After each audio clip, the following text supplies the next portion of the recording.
Okay, students, let us start with the discussion for the PN junction diode in the reverse bias mode. So, if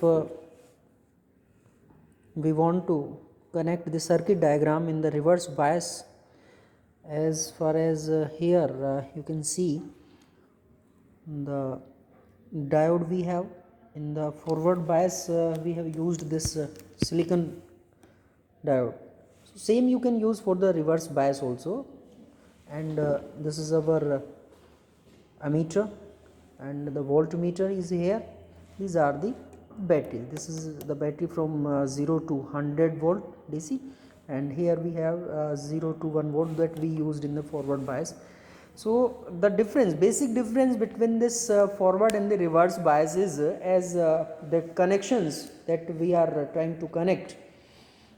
So in the reverse bias, as in the case of forward bias, I told you that if the P of the diode is connected to the positive terminal of the battery, then it is the forward biasing. Okay.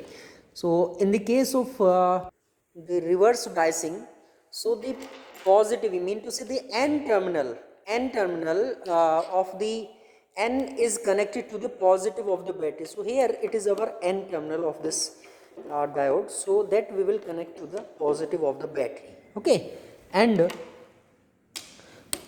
this P we will connect to the negative terminal of the battery.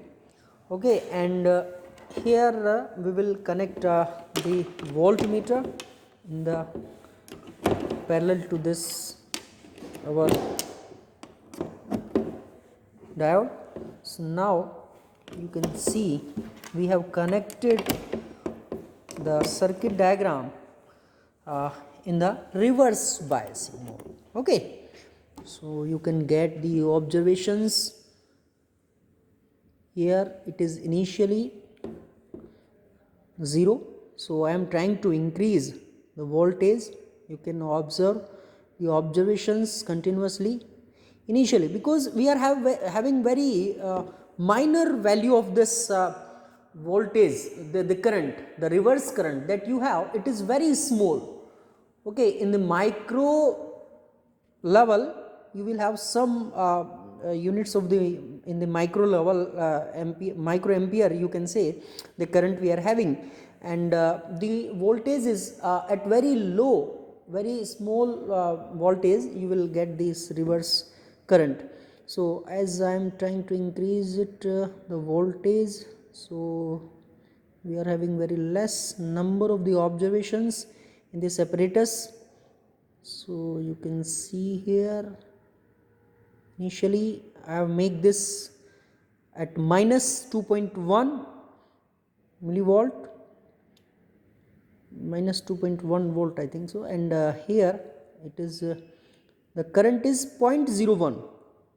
okay, it is very less, and as I am trying to increase, so the voltage is increasing, correspondingly the current is also increasing.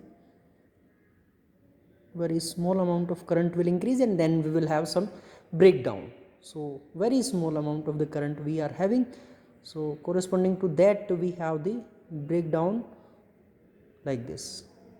So in the reverse, this is the characteristic of the PN junction in the case of the reverse biasing.